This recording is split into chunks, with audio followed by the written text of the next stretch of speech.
नमस्कार। नमस्कार।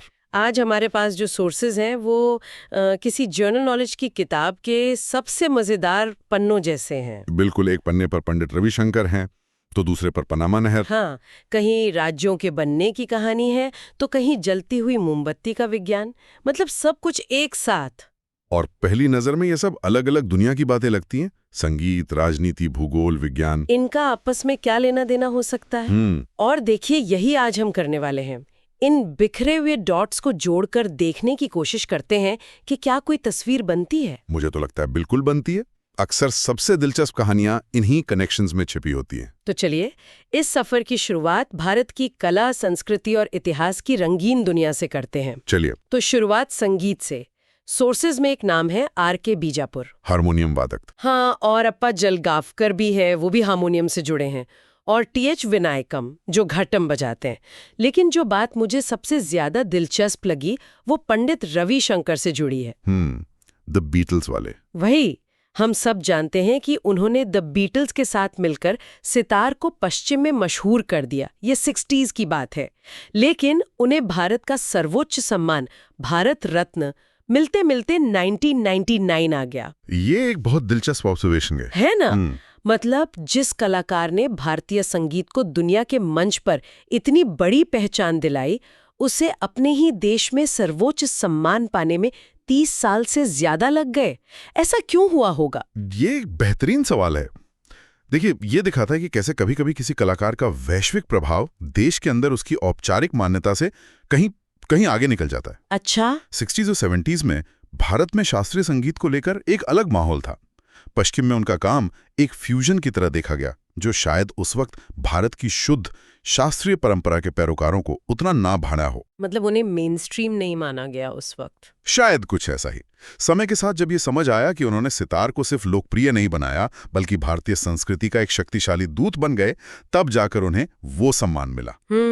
वैसे सॉसेस में एक जरूरी सुधार भी है। क्या? वो सितार के महारथी थे, लेकिन कथक के लखनऊ घराने के संस्थापक नहीं थे।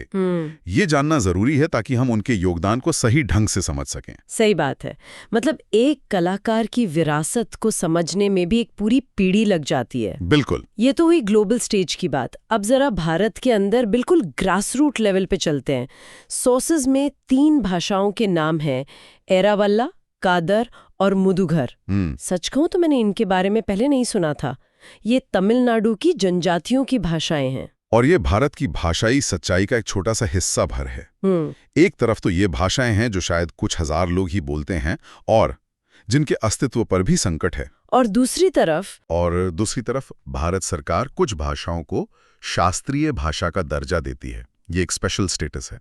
अच्छा। स्रोतों की लिस्ट के मुताबिक तमिल पहली भाषा थी जिसे 2004 में ये दर्जा मिला। फिर संस्कृत, फिर कन्नड़ और तेलुगु, मलयालम और फिर ओडिया। तो इसका मतलब क्या है? मतलब एक भाषा को शास्त्रीय होने के लिए क्या चाहिए और ये दर्जा मिलने से होता क्या है? देखिए, इसके लिए कुछ शर्तें हैं। उस भाषा का इतिहास 1500-2000 साल पुराना होना चाहिए। उसका अपना मौलिक साहित्य होना चाहिए जो किसी दूसरी भाषा से उधार न लिया गया हो। बिल्कुल। और ये दर्जा एक तरह से उस भाषा की विरासत को राष्ट्रीय सम्मान देना है। इससे उस भाषा के अध्ययन के लिए केंद्र सरकार से विशेष फंड मिलते हैं। यूनिवर्सिटी में चेयर स्थापित होती हैं। तो ये एक तरफ हमारी प्राचीन साहित्य परंपराओं को सहेजने का एक तरीका है। हाँ। और जैसे ये भाषाएं हजारों साल पुरानी हैं, वैसे ही हमारे इतिहास की गवाही देने वाली कुछ अद्भुत कलाकृतियां भी हैं, जैसे बिहार की बराबर गुफाएं। बौद्ध गुफा मंदिर, ये भारत की सबसे पुरानी रॉक कट गुफाओं में से हैं, मौर्य काल की। मतलब ईसा से भी लगभग 300 साल पहले की। जी। और फिर महाराष्ट्र में अजंता और एलोरा तो हैं ही। अजंता में 29 और एलोरा में 34 गुफाएं।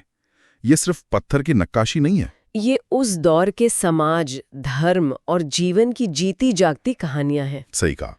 और इसी पहचान को एक मॉडर्न सिंबल मिला 1907 में। भिकाजी कामा। हाँ, जब भिकाजी कामा ने जर्मनी में भारत का झंडा फहराया। ये आज़ादी के बाद अपनाए गए तिरंगे से अलग था, पर ये बहुत बड़ी बात थी। बहुत बड़ी बात। सोचिए, उस समय भारत पर अंग्रेजों का राज था।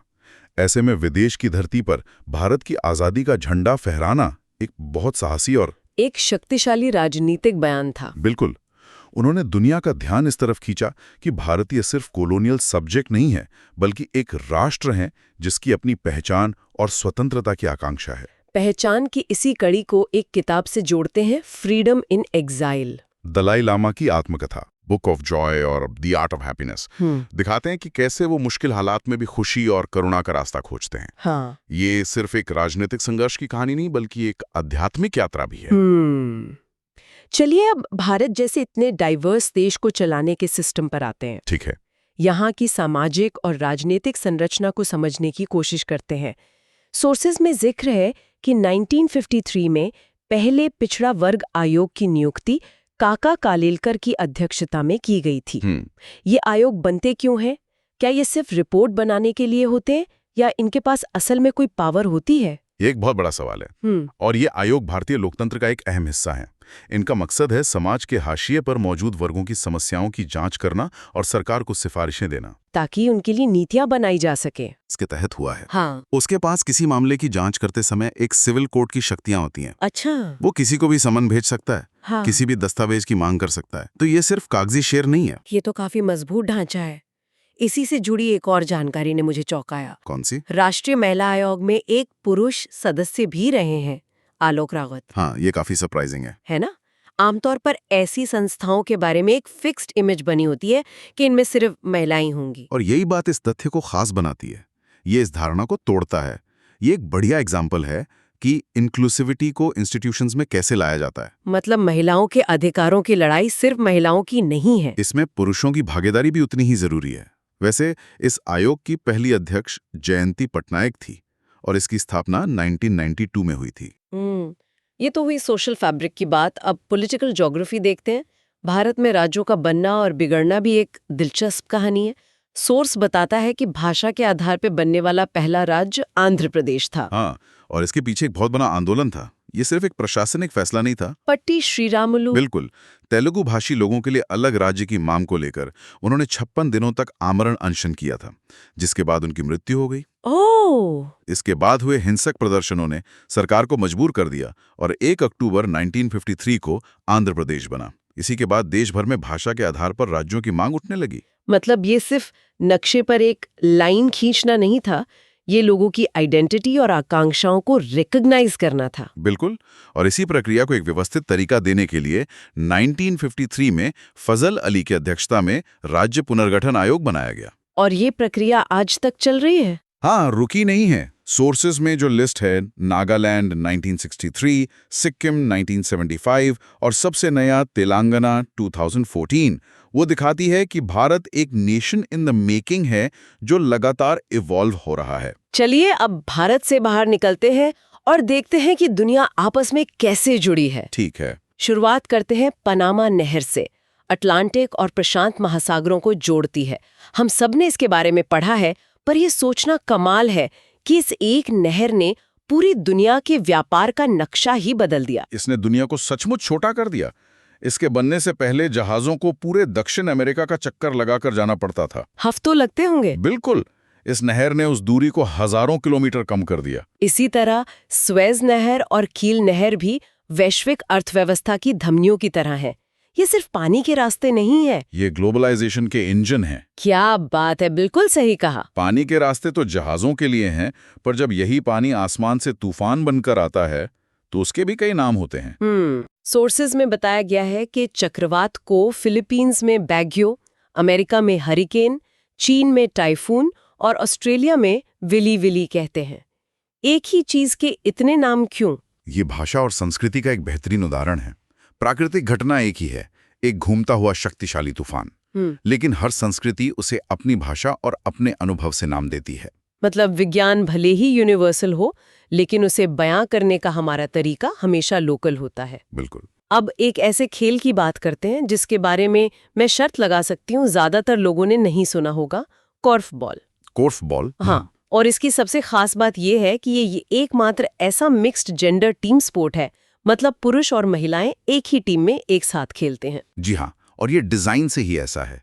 1902 में नीदरलैंड्स में इसकी शुरुआत हुई थी और इसका मकसद ही एक ऐसा खेल बनाना था जिसमें महिलाएं और पुरुष बराबरी से हिस्सा ले सकें। अच्छा। टीम में 4 पुरुष और 4 महिलाएं होती हैं, नियम भी ऐसे हैं कि पुरुष सिर्फ पुरुषों को और महिलाएं सिर्फ महिलाओं को डिफेंड कर सकती हैं। ये खेल से कहीं ज्यादा लैंगिक समानता का एक प्रैक्टिकल मॉडल है। कमाल है। अच्छा, अब वैश्विक अर्थव्यवस्था पर वापस आते हैं। सोर्सेज में दुनिया के कुछ औद्योगिक शहरों का एक मैच द फॉलोइंग दिया है, जिसमें एक छोटी सी गलती की तरफ इशारा किया गया है। बर्मिंघम वाला। हाँ, बर्मिंघम का संबंध जलपोत निर्माण से नहीं बल्कि लोहा और इस्पात उद्योग से है। ये एक छोटी सी डिटेल लग सकती है, पर ये बताती है कि कैसे शहरों की पहचान उनके उद्योगों से जुड़ जाती है। डिट्रॉइट का नाम सुनते ही दिमाग में गाड़ियां आती हैं। बिल्कुल। जोहानिसबर्ग का नाम सुनते ही सोना। बिल्कुल। वैसे ही बर्मिंघम औद्योगिक क्रांति का दिल था। उसे ब्लैक कंट्री कहा जाता था क्योंकि वहां की फैक्ट्रियों और खदानों से हर वक्त धुआं निकलता रहता था। तो उसका रिश्ता लोहा और इस्पात से है। सही। अर्थव्यवस्था से ही जुड़ा एक और शब्द है ओवरड्राफ्ट। ये शब्द सुनने में भारी लगता है, पर ये उस सिचुएशन जैसा है जब महीने के आखिर में अकाउंट में पैसे कम पड़ जाएं। हाँ, बिल्कुल वैसा ही है। सोर्सेस से साफ करता है कि ये खातों के बीच पैसे ट्रांसफर करना नहीं है। तो फिर ये है क्या?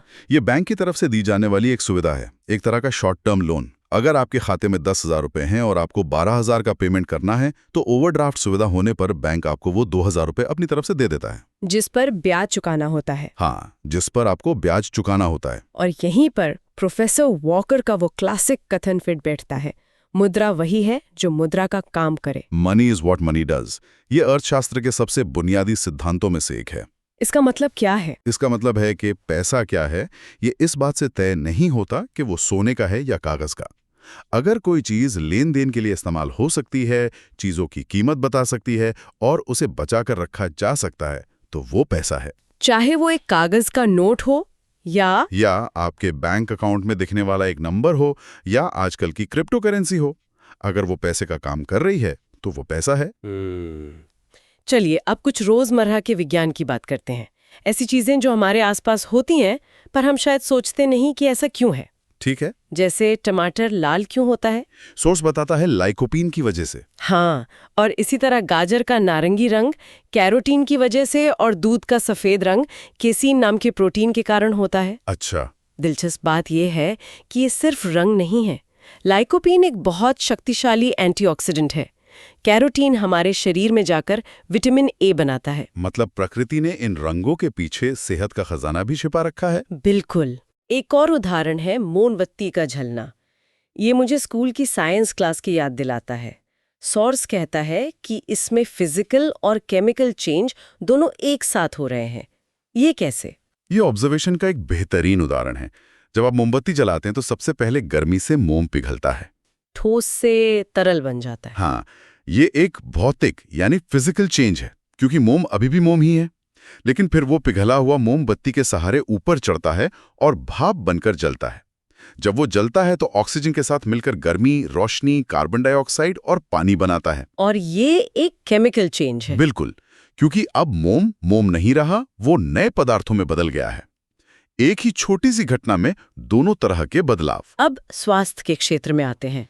एक शब्द है हाइड्रोफोबिया, मतलब पानी से डर। हाँ, और सोर्स में बताया गया है कि ये रेबीज का एक लक्षण है। पर यहाँ एक बहुत जरूरी नुआंस है। मरीज को असल में पानी से डर नहीं लगता। रेबीज का वायरस उसके नर्वस सिस्टम पर असर डालता है, जिससे उसके गले की मांसपेशियों में भयानक ऐंठन होती है। तो जब वो पानी पीने की कोशिश करता है, उसे असहनीय दर्द होता है। इसी दर्द की वजह से वो पानी पीने के ख्याल से ही डरने लगता है। तो ये डर मनोवैज्ञानिक से ज्यादा शारीरिक है। ये तो बहुत ही दर्दनाक स्थिति होगी। बहुत। सोर्सेज में कुछ और फोबिया का भी जिक्र है। अंधेरे से डर, निक्टोफोबिया, लोगों के सामने बोलने से डर, ग्लोसोफोबिया, और जानवरों से डर, जूफोबिया। ये दिखाता है कि डर कितने तरह का हो सकता है। और ये सिर्फ मन का वहम नहीं होता, बल्कि एक शक्तिशाली भावना है जो हमारे व्यवहार को कंट्रोल कर सकती है। सही। और अंत में भौतिकी का एक छोटा सा पर बहुत काम का पाठ। हमारे घरों में बिजली के कनेक्शन, श्रेणी और समानांतर, सीरीज और पैरेलल। अली, ये तो बिल्कुल दिवाली की उन पुरानी वाली लड़ियों की तरह है जहां एक बल्ब खराब होने पर पूरी रात ढूंढते रहते थे कि गड़बड़ कहाँ है। आपने बिल्कुल सही पकड़ा। वो लड़ियां श्रेणी यानी सीरीज कनेक्शन का क्लासिक उदाहरण थी। अच्छा। उसमें करंट एक ही रास्ते से सारे बल्बों से होकर गुजरता है। अगर एक भी बल्ब फ्यूज हो जाए तो रास्ता टूट जाता है और सारे बल्ब बंद। और इसीलिए हमारे घरों की वायरिंग समानांतर यानी पैरेलल में होती है। बिल्कुल। इसमें हर उपकरण, चाहे वो पंखा हो या बल्ब, तक करंट पहुंचने का अपना अलग रास्ता होता है। एक उपकरण खराब भी हो जाए तो बाकियों पर कोई असर नहीं पड़ता। तो हमने कहाँ से शुरू किया था? पंडित रविशंकर के सितार से, और पहुंच गए घर की बिजली की वायरिंग तक। ये सब अलग अलग तथ्य हैं, पर जब हम इनके पीछे के क्यों और कैसे को समझने की कोशिश करते हैं तो एक बड़ी तस्वीर दिखने लगती है। यही तो इस पड़ताल का मजा है। ये फैक्ट्स अकेले अकेले शायद ट्रिविया लगें, पर साथ में ये दिखाते हैं कि दुनिया कितनी कनेक्टेड है। एक कलाकार की पहचान को मान्यता मिलने में लगने वाला समय, एक भाषा को बचाने की कोशिश, एक नहर का पूरी दुनिया की अर्थव्यवस्था पर असर और एक छोटे से बल्ब का जलना, ये सब किसी न किसी तरह से इंसान की कहानी, समाज की कहानी और विज्ञान की कहानी से जुड़े हैं। बिल्कुल। ये जानकारी हासिल करने का एक बेहतरीन तरीका है, टुकड़ों में नहीं बल्कि एक संपूर्णता में। और दरवाजों की बात करें तो इन स्रोतों ने हमारे लिए एक आखिरी सवाल छोड़ा है जिस पर विचार किया जा सकता है। जी हाँ, सोर्सेज ने हमें पानी, अंधेरे और जानवरों से लगने वाले डर के नाम तो बता दिए, लेकिन एक बहुत ही आम डर के बारे में कुछ नहीं कहा। सही। तो सवाल यह है कि बेहद ऊंचाई से डर लगने को कौन सा फोबिया कहते हैं? ये कुछ ऐसा है जिसे हमारे श्रोता खुद तलाश सकते हैं।